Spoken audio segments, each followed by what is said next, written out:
प्यारे दोस्तों, स्वागत है आपका एक बार फिर ज्ञातवा में। और मैं हूं डॉक्टर सविता गौड़, आपको पढ़ा रही हूं हिंदी व्याकरण। और आज हम शुरू कर रहे हैं हिंदी व्याकरण का दूसरा पार्ट, जिसका नाम है वर्ण। वर्ण की हमारी भाषा में क्या भूमिका है, इसको आज हम समझेंगे इस चैप्टर के द्वारा। तो शुरू करते हैं। बेटी बचाओ बेटी पढ़ाओ, ये आपने बहुत बार स्लोगन सुना होगा और देखा होगा। तो ये स्लोगन बना है 4 शब्दों से, और ये जो शब्द हैं ये बने हैं विभिन्न ध्वनियों या वर्णों से मिलकर।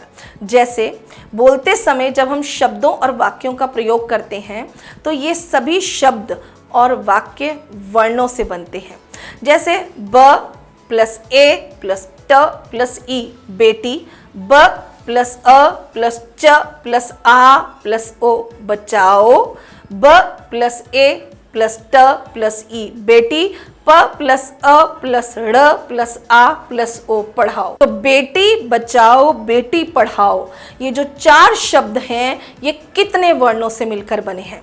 अगर ये वर्ण नहीं होंगे तो शब्द नहीं बनेंगे, और शब्द नहीं होंगे तो वाक्य नहीं बनेंगे, और वाक्य नहीं बनेंगे तो आप किस तरह से अपने भावों और विचारों का आदान प्रदान करेंगे।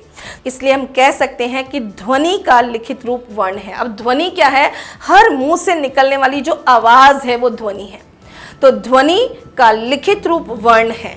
और वर्ण की परिभाषा क्या है? वर्ण भाषा की सबसे छोटी इकाई है जिसके और टुकड़े नहीं किए जा सकते। वर्णमाला किसे कहते हैं? अब ये वर्ण हैं, इनको व्यवस्थित ढंग से अगर हम एक क्रम से या कहीं एक जगह सिस्टमेटिक सेट नहीं करेंगे तो आप इसको समझ नहीं पाएंगे कि कौन से वर्ण का क्या मतलब है, उसका क्या अर्थ है, इसका प्रयोग कैसे होना है। तो वर्णों के व्यवस्थित समूह को कहते हैं वर्णमाला। और प्रत्येक भाषा की अपनी वर्णमाला होती है, और हिंदी वर्णमाला में जो ध्वनियां हैं उन्हें समझते हैं। यानी कितने वर्ण हैं? हिंदी वर्णमाला में कुल 55 ध्वनियां हैं, 11 स्वर हैं। अ, आ, ई, उ, री, ए, ओ, और अंग्रेजी का एक स्वर अ है। आयोगवा 2 हैं, अंग और अहा। ये इनका प्रयोग कैसे होता है ये मैं आपको आगे बताऊंगी।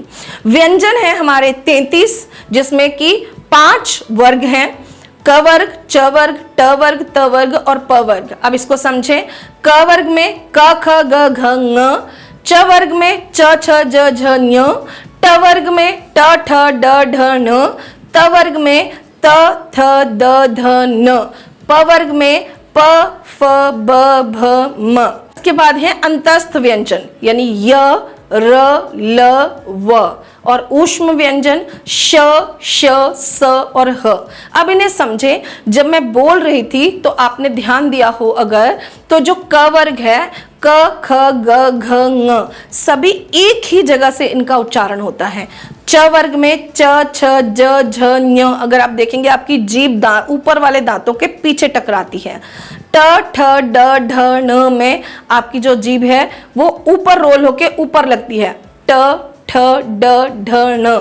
ऐसे ही त थ द ध न में आपकी जो जीभ है वो ऊपर वाले दांत के पीछे लगती है। प फ ब भ म, आपके लिप्स आपस में, होंठ आपस में टकराते हैं। तो इस आधार पर इनके वर्ग बनाए गए हैं, और इनसे ही हम भाषा को बोलना और समझना और लिखना सीखते हैं। आगे हैं आपके संयुक्त व्यंजन। तो 4 संयुक्त व्यंजन होते हैं, क्ष, त्र, ज्ञ और श्र। ये कैसे बनते हैं ये भी हम आगे समझेंगे। इसके अलावा अन्य 2 ध्वनियां हैं, ड़ और ढ़। ये 2 ध्वनियां पहले हिंदी भाषा में नहीं थी, बाद में आई। ऐसे ही ग्रहित ध्वनियां जो बाहर से हमारी भाषा में आई, ज और फ। इनके बारे में हम आगे डिटेल में समझते हैं। अब देखिए, ड़ और ढ़ ध्वनियों का जो निर्माण है वो ड और ढ के नीचे बिंदु लगाकर हुआ है। ड और ढ शब्द के प्रारंभ में, मध्य में, अंत में कहीं भी आ सकते हैं, लेकिन ड़ और ढ़ का प्रयोग जो है वो शब्दों के मध्य या अंत में ही होता है। यानी ड़ और ढ़ से कभी भी शब्द शुरू नहीं होते। जैसे सड़क, कड़ाही, कपड़ा, बड़ा, बढ़ना, पढ़ाकू, पढ़ना, चढ़ना। अब देखो इनमें ये शब्द जो हैं, कभी भी कोई शब्द हिंदी में ड़ और ड़ से शुरू नहीं होता। अब समझते हैं वर्णों के दोनों भेदों को। स्वर, जिन ध्वनियों के उच्चारण में हवा मुंह से बिना रुके बाहर निकलती है उन्हें स्वर कहते हैं। हिंदी में 12 स्वर हैं और ये स्वर हमेशा स्वतंत्र होते हैं। स्वरों के 3 भेद होते हैं, ह्रस्व स्वर, दीर्घ स्वर और प्लुत स्वर। तो जिन स्वरों के उच्चारण में सबसे कम समय लगता है उन्हें ह्रस्व स्वर कहते हैं। ये 4 हैं, जैसे अ, ई, उ और री। सबसे पहली जो स्वर की पहचान होती है कि उसमें हवा मुंह से बिना रुके बाहर निकलती है। तो अ, ई, उ और री, अब देखो अंदर से अब हवा आई और बाहर निकल गई सीधे। दूसरा दीर्घ स्वर, जिन स्वरों के उच्चारण में ह्रस्व स्वर की अपेक्षा अधिक समय या दुगना समय लगता है उन्हें दीर्घ स्वर कहते हैं। ये 8 होते हैं, आ, ई, उ, ए, ओ, औ। अगला है प्लुत स्वर, जिन स्वरों के उच्चारण में ह्रस्व तथा दीर्घ स्वर की अपेक्षा अधिक समय लगता है उन्हें प्लुत स्वर कहते हैं। जैसे ओम प्लुत स्वर है, पर हिंदी में अप्लुत स्वर का प्रयोग नहीं होता, इसलिए हिंदी में 2 ही स्वर हैं, ह्रस्व स्वर और दीर्घ स्वर। स्वरों का स्वतंत्र प्रयोग तो होता ही है, उसके साथ जो स्वर हैं उनका व्यंजनों के साथ प्रयोग मात्रा चिन्हों के रूप में होता है। अ की कोई मात्रा नहीं होती, लेकिन बाकी सभी व्यंजनों का उच्चारण अ की मात्रा के साथ ही किया जाता है। व्यंजनों को अ की मात्रा के बिना लिखने के लिए उनके नीचे हलंत लगाया जाता है। तो पहले मात्राओं को समझते हैं। एक और मात्राओं का बहुत विशेष प्रयोग है, वो है र के साथ उ तथा बड़े उ की मात्रा जो है वो बीच में लगती है, ऊपर या नीचे नहीं लगती। जैसे रुपया, रुकना, रूठना, रूखा आदि। तो छोटा उ और बड़ा उ जो है वो उसमें थोड़ा सा फर्क होता है, उसको आपको समझना होता है। अब हम समझते हैं अनुस्वार और अनुनासिक को। अनुस्वार जो है वो है बिंदी, यानी इसका निर्धारित चिन्ह क्या है, बिंदी। इसके उच्चारण में हवा नाक से टकराकर बाहर निकलती है, जैसे हंस, कंठ, मंद, चंचल आदि। अब जो सबसे ज्यादा गलती हमारे लिखने में होती है वो ये होती है कि हमें अनुस्वार लगाने के नियम ही नहीं पता। तो सबसे पहले समझते हैं कि अनुस्वार लगाने के नियम क्या हैं। अनुस्वार का उच्चारण 5 वर्गीय व्यंजनों के साथ किया जाता है, जैसे क, च, ट, त, प के अनुसार होता है। अब इसको समझे। क वर्ग, क, ख, ग, घ, ङ, ये इसमें 5 वर्ण होते हैं। इसका अनुस्वार है ङ। जब आप बोलते हैं अंकुर, अंक, कंघी, कंगन, गंगा, तो शब्द में जिस वर्ण के ऊपर बिंदी आनी होती है उसका जो अगला वर्ण होता है उसी वर्ग का पंचम वर्ण बिंदी के रूप में आता है। नॉर्मली हम समझते हैं कि ये न है, सब में न नहीं होता। अगर क, ख, ग, घ में से किसी के शब्द के ऊपर बिंदी आ रही है उसके पहले वाले शब्द के ऊपर, तो हमेशा उसका मतलब न होगा। अंकुर, अंक, कंघी, कंगन, गंगा। तो ये जो ङ है जिसका प्रोनाउंसिएशन ही हमें नहीं आता, उसको बहुत ध्यान से समझने की जरूरत है। अब आते हैं च वर्ग पर। च, छ, ज, झ, ञ। अनुस्वार आप समझो इसका है ञ।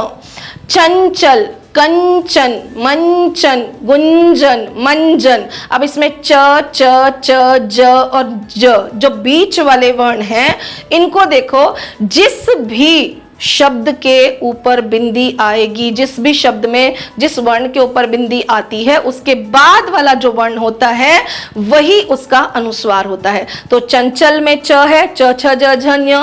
कंचन में च है, च, छ, ज, झ, ञ। मंचन में च है, म, च, छ, ज, झ, ञ। गुंजन में ञ है, ग, च, छ, ज, झ, ञ।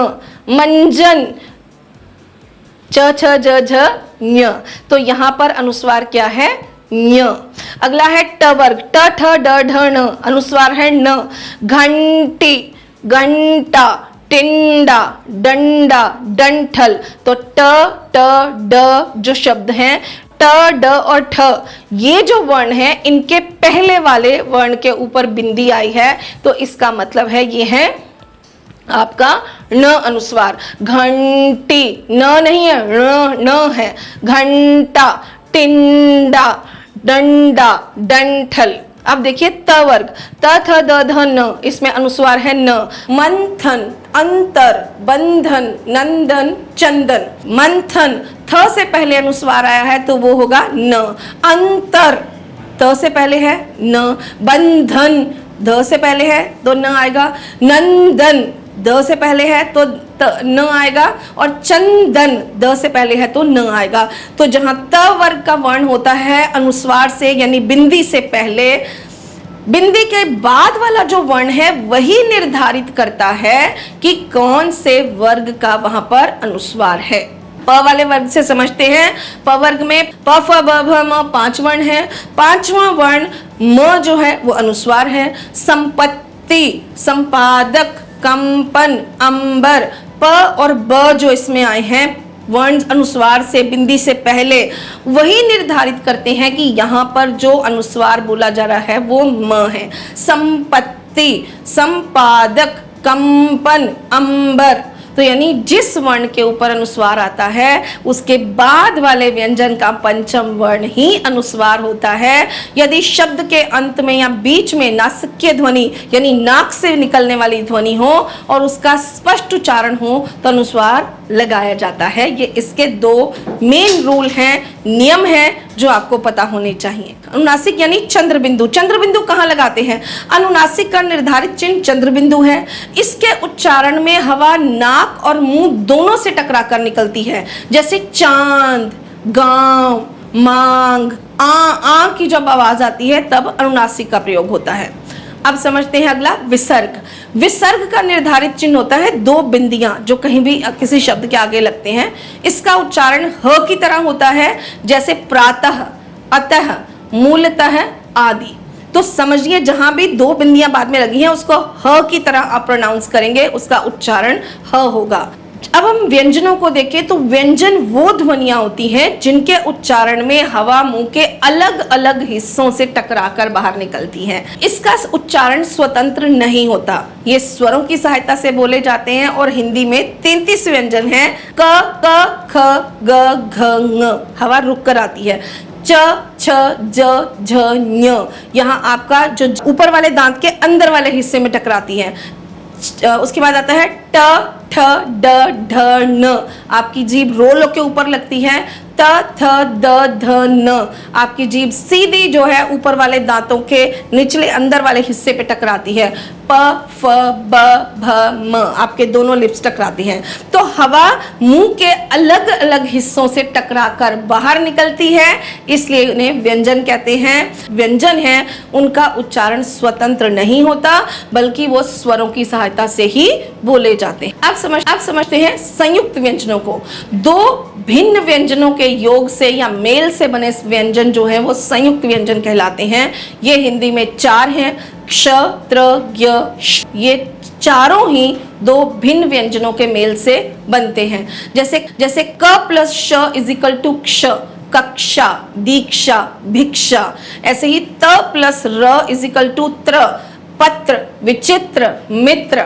ज प्लस न्य इज इक्वल टू ज्ञ, ज्ञानी, अज्ञात, विज्ञान। श प्लस र इज इक्वल टू श्र, श्रम, आश्रय, परिश्रम। इन 4 व्यंजनों के अतिरिक्त भी कुछ संयुक्त व्यंजन होते हैं पर उनका स्वरूप पूरी तरह नहीं बदलता, इसलिए इन्हें वर्णमाला में शामिल नहीं किया जाता। इनका केवल प्रयोग होता है और उन्हें द्वित्व व्यंजन कहते हैं। 2 समान या एक जैसे व्यंजनों से मिलकर बने व्यंजन हमेशा द्वित्व व्यंजन कहलाते हैं। इसमें पहला व्यंजन बिना स्वर का और दूसरा स्वर सहित आता है। जैसे क प्लस क इज इक्वल टू क, जिसको हम बोलते हैं पक्का, मक्का, चक्का। ऐसे ही च प्लस च कच्चा, बच्चा, सच्चा। ज प्लस ज लज्जा, सज्जा, छज्जा। ट प्लस ट मिट्टी, पट्टी, छुट्टी। त प्लस त पत्ता, छत्ता, गत्ता। ऐसे ही द प्लस द गद्दा, कद्दू, खद्दर। प प्लस प चप्पल, थप्पड़, प। अब देखो ब प्लस ब बब्बर, गुब्बारा, डिब्बा। म प्लस म चम्मच, अम्मा, निकम्मा। ल प्लस ल दिल्ली, बिल्ली, गिल्ली। अब समझते हैं संयुक्ताक्षर को। संयुक्ताक्षर अर्थात दो भिन्न वर्णों का जोड़ना। जब एक स्वर रहित व्यंजन दूसरे स्वर सहित व्यंजन में जुड़ता है तो उसमें उसे संयुक्ताक्षर कहते हैं। हिंदी में संयुक्ताक्षर बनाने के 3 मुख्य नियम हैं। एक पाई हटाकर एक व्यंजन को दूसरे से जोड़ना, जैसे ख्याति, व्यक्ति, 11, शब्द, सब्जी आदि। दूसरा, मूड़ी आकृति वाले वर्णों का छोटा करना, जैसे रक्त, दफ्तर, हफ्ता। और तीसरा, हलंत लगाकर लिखना, जैसे चिट्ठी, गड्ढा, उद्देश्य, विद्यालय आदि। अब समझते हैं र का प्रयोग। ये बहुत कंफ्यूजिंग होता है, बच्चों को बहुत ज़्यादा इसमें गलतियां होती हैं, आप लोगों को समझ नहीं आता कैसे प्रयोग करना है। तो मैं इसका आपको फॉर्मूला और सीधा सिंपल तरीका बताती हूँ जिससे कभी गलती नहीं होगी आपसे। तो हिंदी में र का प्रयोग 3 तरह से होता है। एक, स्वर रहित र, इसमें रेफ के ऊपर में जिस शब्द के ऊपर लगता है उसका उच्चारण वर्ण से पहले होता है, जैसे क प्लस अ प्लस र प्लस म प्लस अ इज इक्वल टू कर्म। ध प्लस अ प्लस र प्लस म प्लस अ इज इक्वल टू धर्म। ऐसे ही दर्शन, द प्लस अ प्लस र प्लस श प्लस अ प्लस न प्लस अ दर्शन। स्वर सहित र, जब स्वर सहित र किसी स्वर रहित व्यंजन के बाद आता है तो वह उस व्यंजन की खड़ी पाई के साथ पदेन के रूप में लगाया जाता है। पदेन यानी पैर के नीचे, जैसे क्रम, प्रति, प्रकार। क प्लस र प्लस अ प्लस म प्लस अ क्रम। प प्लस र प्लस अ प्लस न प्लस अ प्रण। च प्लस अ प्लस क प्लस र प्लस अ चक्र। अगला है ट के साथ जो है वो रो अलग तरह से प्रयोग किया जाता है। ट और ड के साथ पदेन के रूप में कैसे आता है, जैसे ट्रक, ड्रम, राष्ट्र, ड्रामा, ट्रॉम। इन शब्दों को देखिए, ट्रॉला, ये मोस्टली ये इंग्लिश शब्द होते हैं, इंग्लिश शब्दों के साथ ऐसा आता है। पर इसको आप समझें, ट प्लस र प्लस अ प्लस क प्लस अ ट्रक, तो नीचे र ऐसे करके आएगा, पदेन के रूप में अलग तरह से बन के आता है। और कभी भी गलती नहीं होगी अगर आप ये समझ लेंगे कि ये जो र है इस तरह का, ये सिर्फ और सिर्फ ट वर्ग में आता है और कहीं नहीं आता। र प्लस आ प्लस श प्लस ट प्लस अ र प्लस अ राष्ट्र। ड्र प्लस र प्लस आ प्लस म प्लस आ ड्रामा। तो इन चीजों का ध्यान रखेंगे तो आप र के प्रयोग में कभी भी गलती नहीं करेंगे। अगला जो आपका पार्ट है वो है वर्ण विच्छेद। वर्ण विच्छेद का मतलब होता है वर्णों को अलग करना। किसी भी शब्द के वर्णों को अलग करना ही वर्ण विच्छेद कहलाता है। जैसे अभी हमने र के प्रयोग में वर्णों को अलग किया, ऐसे ही किसी भी शब्द के वर्णों को अलग करना ही वर्ण विच्छेद है। आदर्श, आ प्लस द प्लस अ प्लस र प्लस श प्लस अ आदर्श। गायक, ग प्लस आ प्लस य प्लस अ प्लस क प्लस अ गायक। ऐसे ही सम्राट, स प्लस अ प्लस म प्लस र प्लस आ प्लस ट प्लस अ सम्राट। तो ये है आपका वर्ण विच्छेद, इस तरह से इसे वर्णों को अलग किया जाता है। अब समझते हैं वर्ण संयोजन। अलग हुए वर्णों को आपस में मिलाकर लिखना वर्ण संयोजन होता है। जैसे हम संधि और संधि विच्छेद करेंगे आगे जाके, ऐसे ही पहले हम वर्ण विच्छेद समझते हैं। जब आप वर्ण विच्छेद समझ जाएंगे तो आप आगे संधि भी समझ लेंगे। अब जैसे हम बोलते हैं स्वागत, स प्लस व प्लस आ प्लस ग प्लस अ प्लस त प्लस अ स्वागत। ठीक है। अब जो है ध प्लस अ प्लस र प्लस म प्लस आ प्लस त प्लस म प्लस आ धर्मात्मा। दयानंद, द प्लस अ प्लस य प्लस आ प्लस न प्लस अ प्लस न प्लस द प्लस अ इज इक्वल टू दयानंद। तो इस तरह से एक जो शब्द है वो विभिन्न वर्णों के मेल से बनता है, तो वर्णों को अलग करना कहलाता है वर्ण विच्छेद, और वापस फिर से वर्णों को जोड़कर शब्द बनाना कहलाता है वर्ण संयोजन। अब इस पाठ की कुछ खास बातें आपके बुद्धि विस्तार के लिए।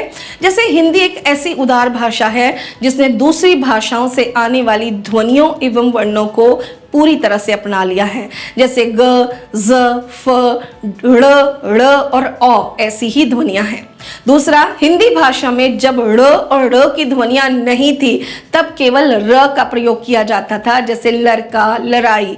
ब्रिज भाषा में अगर आप अभी भी कभी मथुरा वृंदावन की तरफ जाएं, ब्रिज और अवधी भाषाओं में अभी भी ल, ड़, ड़ और श ध्वनियों का प्रयोग नहीं होता। हिंदी में श और श जैसे व्यंजन भी नहीं थे, केवल स का ही प्रयोग किया जाता था। तो जो हमारी पुरानी हिंदी है उसमें ड़ की जगह र और श की जगह हमेशा स का ही प्रयोग होता था। कोई आपके सामने अगर स का प्रयोग करे या र का प्रयोग करे तो आप उसे उनकी भाषा का क्षेत्रीय रूप समझें, वो गलत उच्चारण नहीं। तो मुझे पूरा विश्वास है कि आपको अब वर्ण का पाठ पूरी तरह से समझ में आ गया होगा। यदि आपका कोई डाउट है, आपका कोई क्वेश्चन है, आपको लगता है कि ये वाला पार्ट हमें अच्छी तरह समझ नहीं आया, तो आप प्लीज कमेंट बॉक्स में लिखें। हम जल्दी से जल्दी आपके प्रश्नों का उत्तर देंगे और कोशिश करेंगे कि आप इस पाठ को और बेहतर ढंग से समझ पाएं।